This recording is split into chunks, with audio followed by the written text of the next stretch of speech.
Welcome everyone to this channel. My name is Janet. I'm working through the King James's Bible. Today I'm in the book of Job and I'm working through the last three chapters today. So chapters 40 to 42 is what I'll be covering in this video today. So let us get started.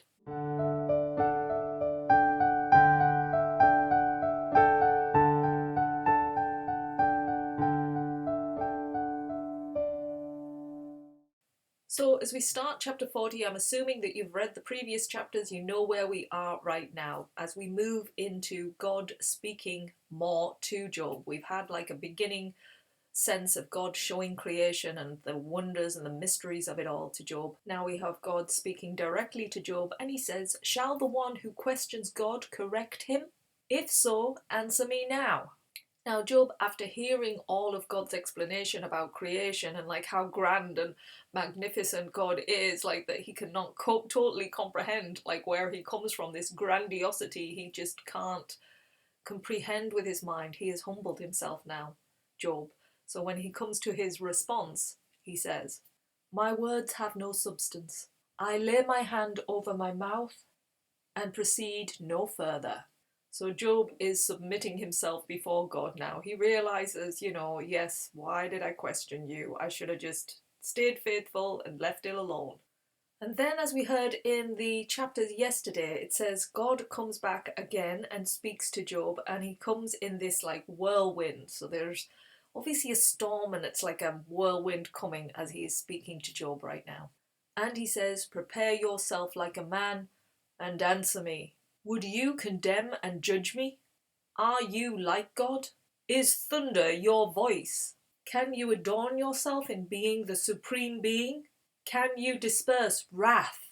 Can you look on those who are proud with wrath and humble them and lower them? Can you knock the wicked into shape? If so, then can you not save yourself?" He says, "Look at the behemoth." Now, this is like a big, huge kind of reptile, I would say. Some people see it as the hippopotamus, but I'll just give you a picture of what people think it looked like. So that's what God is talking about when he talks about the behemoth. And he said, "This was made along with you.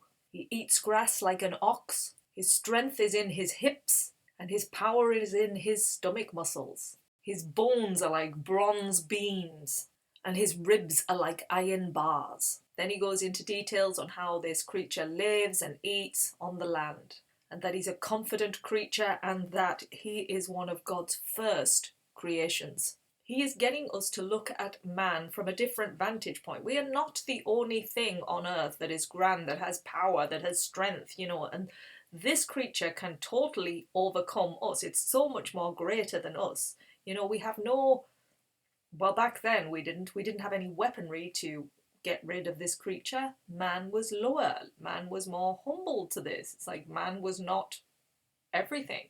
And so we're made to look at life from a symbiotic relationship, that we are part of the earth. We all work together. This creature, the behemoth, has its part on the earth where it lives and is and breathes. Like us, we have our part, it has its part. That's what God is saying here as we close chapter 40.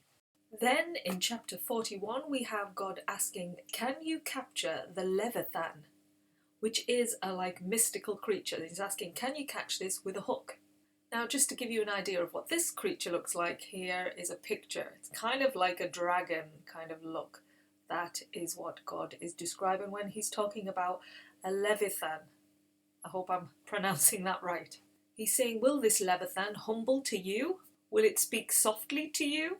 Will it make a covenant with you? Will you take it as your servant? Will you play with him or leash him?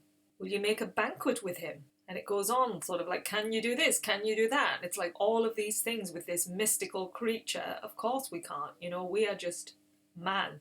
It says, never try to battle with this creature because mankind will never win. A sword is useless against it. A bow and arrow is useless against it. Throwing stones, nothing will impact it. This creature is too mighty for man. I mean, today, if you look at life, yes, we have bombs, we have all these kinds of things, but in the end, God is more powerful. He has control of the earth. He could just bring a huge, eruption like an earthquake and wipe us all out. So Really, we have to realise man is nowhere near as strong and as powerful as the mighty Creator. Then God goes into the details of the Leviathan. He describes its limbs, the power, its face, its teeth, the greatness of this creature, how sparks of fire fly from its mouth and smoke from its nostrils. It has a strong neck and its heart is of stones, so it's not going to be afraid of us or doing anything. And he says there's nothing such as fearful on earth as this creature. It is the king over the children of pride.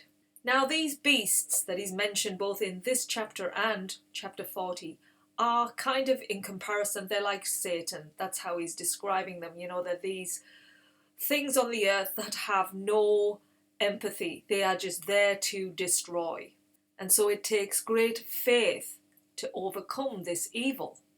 And this story about Job, even though it doesn't have an answer, it doesn't have an ending, it's showing us that, you know, to have great faith. Even when we are suffering, the faith will be the thing that will overpower all of the other things. Not trying to figure it out in your mind, it's just keeping the faith and allowing life to evolve as it will. And this closes chapter 41 today. So in our final chapter, chapter 42 of Job, Job now answers God. And he holds his hands up, you know, to his lack of understanding and to his assuming that he knew best.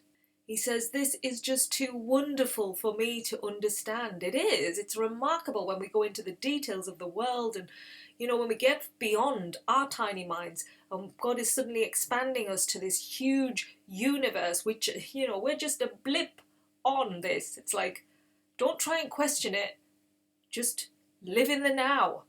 So then Job repents and he retracts all those statements he'd made. You know, he's sort of saying, you know, what I said was wrong. I repent.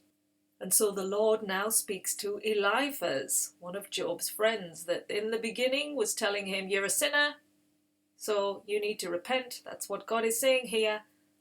So God is speaking to him. And the other two friends. He doesn't mention Elihu, so whether he's just gone away or what, I don't know. God says, my wrath is upon you and your two friends, to Eliphaz. He says, you've not spoken the truth about me. But Job has. Job was coming from the heart.